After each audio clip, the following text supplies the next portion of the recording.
Thanks, Paul. I'm going to show you an example of a project in a minute that would make Paul cringe in terms of data protection. My name is Kevin Doolin. I'm the Chief Operations Officer in TSSG, and I'm the Director of our European Research Programs. And I just want to talk to you today a little bit about how you can get involved in leveraging funding from the European Commission in terms of Horizon 2020, but not just getting funding, but what it can mean in terms of actual impact on your business. So as Barry mentioned already, we've a very strong partner network around the world. We've over 350 partners that we work with actively in funded research projects. So we count a partner any company that we've actually done funded research with. The way we build up these networks, I guess initially we built them up through engagement when Willie started out doing European Framework Programme projects. But going past our research, we also engage on a board level at multiple different EU consortia and multiple different technology platforms, clusters and working groups throughout Europe. So for example, we're on the board of the NEM initiative, which is Networked Electronic Media. So this is essentially a group of it would be the top academics and the top CTOs in the content management space in Europe. And that group then would have a remit from the Commission of setting out a strategic research agenda for the next 5 to 10 years, which in turn would translate into calls for proposals that come out across the Horizon 2020 work programme. We also work very much in the future internet space, and Willie is our main guy there, particularly around Europe's future internet agenda, the future internet assembly. And what this means, what we do is we try and organise events then in Ireland to help other academic organisations and companies understand what the future internet is all about and what it means for them, and what research direction Europe is taking in terms of future internet research, and then how companies can actually get involved and again get funding and do research in that particular space. I'd say we're involved in probably about 30 different European level initiatives like that, and through that then we can build up our multiple networks and multiple contacts throughout Europe. So this is on top of all the great research and innovation and development we do within the organisation. I would say in terms of being board members on these European technology platforms, the TSSG is actually the only organisation in the country that serves on the board of those platforms, either academic or industrial. So if you have an interest in learning about what these organisations are doing and what these clusters are doing, come and talk to any one of us, and we can brief you on that, and we can show you how you can join and how you can get access to that type of information as well. So I just want to give you an example of a typical kind of EU project that we would have in place. This is a project that I coordinated myself called Societies. It's got a kind of typical EU acronym as a name. It stands for Self-Orchestrating Community Ambient Intelligence Spaces. This was a project that was funded from FP7 Call 5, and it's the European Commission's flagship project in terms of the area of pervasive and social computing. And essentially the project is about merging concepts from pervasive computing, which is, as you know, making technology disappear into the background, making technology transparent for any type of user, and combining that with social computing, and then building a platform that will enable that, which I'll talk to you about in a little bit, and then deploying various solutions and services for different organisations in Europe. It was a €15.5 million project. It only finished 2 weeks ago. We had our final review in Brussels, or in Scotland I should say. It was very successful, and the results of the project are now available as open source. And I'm going to show you some of the various innovations that are resulting from that project, which companies can now come and talk to us about how we might take pieces of the work that was done there and integrate it with your own products and build new innovations based on that. But the point of this talk was really to show you how to engage and the effort it takes to actually engage in the European programme. So Societies was part of FP7. FP7 is the 7th framework programme. It is now finished. And the new funding programme now in Europe is Horizon 2020. So, funnily enough, Horizon 2020 goes until the year 2020. It's a 79 billion euro R&D program from the European Commission.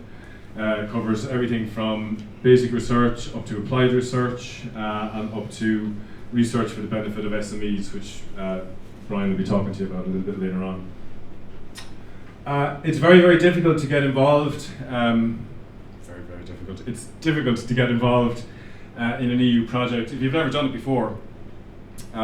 Now, TSSG has been doing this since 1996, but just as an example, to put this project proposal together into the European Commission, it took about 5 months to write it. There was about 1,200 emails, 24 meetings, resulting in around 160 pages of a proposal, which got submitted amongst 1,200 other proposals. And the way these work, if you're not familiar with the European Framework Programme, when you put in your proposal, it gets reviewed by an independent review panel that's put together by the European Commission. And your proposal gets scored out of 15 marks. So you get 5 marks for your innovation, your science and technology. You get 5 marks for the consortium that you've put in place and how you're going to manage it. And you get another 5 marks for how you're actually going to exploit the results. The focus now in Horizon 20 is primarily more on the exploitation side. In the early days of FP7, it was more on the innovation and doing cool new things, but now it's about actually societal impact and making impact, real impact for businesses. So the exploitation side is something that's a lot more critical in terms of these proposals. So you submit your proposal, you get scored out of 15, whoever gets the highest score basically wins. So Societies, for example, was ranked, I think, number 2 out of the proposals that were submitted in that particular topic, and we got the 15 million euro budget on the back of that. So just to show you some of the partners involved in this particular project, I guess the main industrial partners are Intel here in Ireland, IBM in Israel, Telecom Italia, Lake Communications, NEC, and Portugal Telecom. We have a number of research organisations spread throughout Europe, SINTEF in Norway, which is Norway's biggest research organisation, for example. The Institute of Communication and Computer Systems in National Technical University of Athens, the German Aerospace Centre in Germany. Funnily enough, those guys, the team that was involved in the Societies project from DLR have just been all taken over by Google in the closing months of the project as a result of their work and the patents that they produced.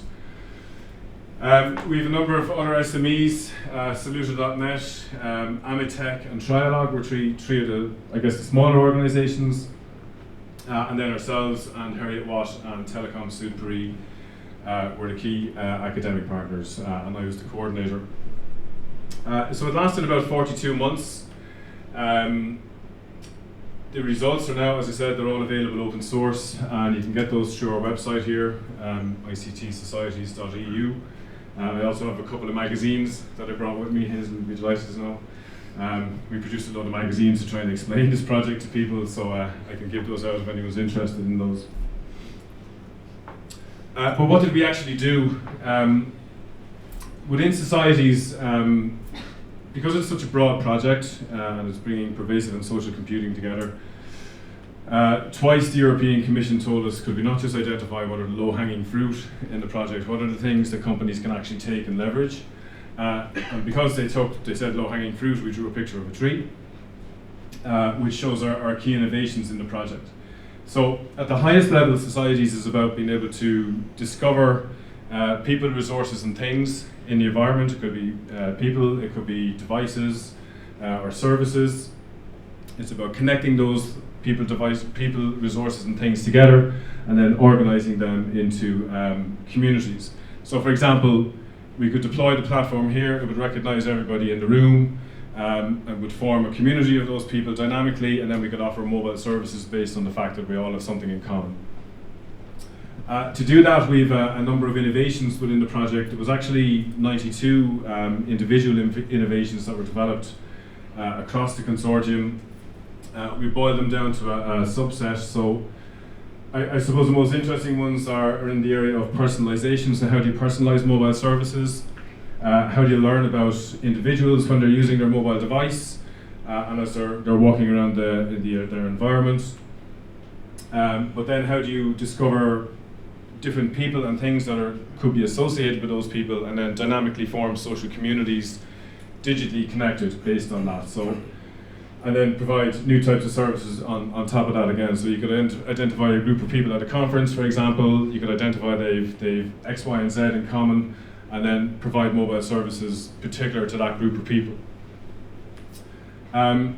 Also, we have a lot of mechanisms in the project about where you can actually learn what people are doing through their devices, and then we can start to predict the intention of individual users or actual communities of people, and then offer new services or dynamically change the mobile services people have based on the predicted user intent. Context, of course, is always the hot topic. You'll see nearly every mobile service now is saying they're context aware. To me, it really means they're location aware. Whereas in societies, we've built a context management system that can take contextual information, which is any information you can read from a sensor, and we can combine that information together to infer new things about users and their devices, and then to provide new types of services based on that. So we go far beyond your typical kind of location-aware services. All of this wouldn't be possible without monitoring the users and everything they do, which is what the bit I said would make Paul cringe. That's why we've built in privacy and trust by default from the start of the project. So we actually have software in there that again can be leveraged by companies, and I'll give you examples of what companies have done with this type of software. In terms of privacy obfuscation, as we call it. So just as an example, Willie might be happy enough for me to know he's in this particular room at this particular point in time, but he might only want his wife to know he's in Ireland. So, you know, you know that. I know, Tipsy, you know, we monitor things. But you know, you can set different policy levels for how people's privacy is going to be managed, and we have software in place that can do that. So, you know, any of these individual innovations can be taken as a discrete piece of software and integrated into people's products and services, and that's something we can work with you to do. But I guess the other point of this presentation is how do you actually get involved in these types of projects? As you've seen from the previous slide, there's a lot of work in coordinating these. It takes a lot of effort and it's very difficult. If you've never coordinated one before, or if you've never participated in an EU project before, I wouldn't recommend starting by coordinating. I would recommend actually coming and talking to TSSG, because we've coordinated multiple projects over the years. So for example, in the first call of Horizon 2020, we were involved in 22 different proposals where we actually coordinated 10. And I think we have the highest track record of success, definitely in terms of the proposals that we coordinate in the country. So what do we do then? So we can, a lot of the industry partners that we talk to around Europe, and Barry mentioned some like Deutsche Telekom, Telecom Italia, Siemens and so on, they'll contact us when they see the latest calls for proposals that come out from the European Commission. We go meet them. We will look at their technology roadmaps, and then we'll determine if there's a particular topic that's going to be out there for funding with the European Commission that we can actually leverage funding from Europe to actually go and build part of the product roadmap for those companies. So we've built up the kind of reputation with companies that they actually trust us with this quite confidential market information about where their technologies and where their products are going to go. And they come to us to get us to put together a consortium to get funding from Europe. So when we identify, the problem for the industry, then we actually gather a suitable consortium of partners to put a proposal together. We'll identify the particular industry problems that any proposal is going to need to solve. We typically would craft it around a business model canvas, which would form the heart of any proposal that we put into the European Commission. We craft an outline of the actual solution, and this is obviously all part of the proposal process. We will then handle all the drafting of the proposal and ultimately securing the EU funding. And then we'll actually work to help companies exploit the results and commercialize the solution. So as an example, 3 minutes, in societies, just a few examples. IBM in Israel have got 5 patents out of the project. and they developed their presence zones technology within societies, where they've built little Wi-Fi sniffers that can detect who's in this corner, who's in that corner of the room, and so on. I know they've deployed it in Walmart in the States. NEC in Germany have built a dynamic advertising platform to use in a commercial setting. So they can identify a community of people that are looking at a particular product in a shop, and they can guess the age and gender of the person and then dynamically change the ads based on that. Again, it's enabled by this technology. Telecom Italia had a set-top box which was doing fairly crappy, I had to say, in Italy, called Cubovision. So they took the community and relevance and community orchestration parts of societies and embedded it in their set-top box, and now you can actually form dynamic communities of people around TV programming across their set-top boxes in Italy.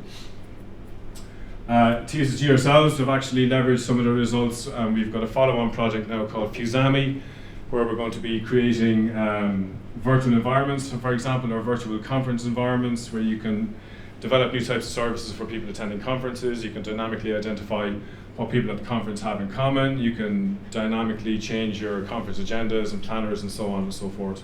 Again, based on this technology. So just a couple of examples. So if you want to get involved, as I say, Call 1 of Horizon 2020 is just finished. Call 2 is going to open in September, and it'll close about 3 months after that. This diagram here, and I know it's kind of hard to read, shows where the ICT elements are across the Horizon 2020 work program. This layer here is the typical leadership in enabling technologies section, where you have nanoelectronics, microelectronics, content technologies, information management, advanced computing, the future internet, and so on. But also, obviously, you've got ICT for health, for energy, for green energy, for climate control, and so on. TSSG would typically, anywhere there's ICT, we're going to be in there writing proposals. So I can show you, yeah. These are the calls that are coming up in September that TSSG will be targeting an awful lot of these. So if any of you have an interest in any of these particular topics, come and talk to us, and we'll work with you to see how we can bring you into some of the consortia that we're going to build, starting in, well, it'll probably start around August timeframe. So typical areas will be, I'd say, the collective awareness platforms for sustainability and social innovation, experimentation in the future internet, big data research is obviously another area we're going to target, technologies for the creative industries, social media and convergence. I should just explain, this is the budget that's available for the Commission for this. Technologies for better human learning and teaching. We might do a little bit in robotics. We did it in Call 1. We might do another bit if Stephen is so inclined again. And obviously, I mean, Internet of Things is the hot topic everywhere at the moment. And Societies is actually very much an Internet of Things project. And actually, Internet of Things has got, I think, the highest budget. Yeah, it's got the highest budget on the ICT side in Call 2, so we'll be going after that quite heavily as well. So, just to wrap it up, if any of you are interested in engaging or trying to get into European research, come and talk to us, because the key thing is you can get 100% research funding from Europe when you get into one of these consortia, and we'll help you get that, basically.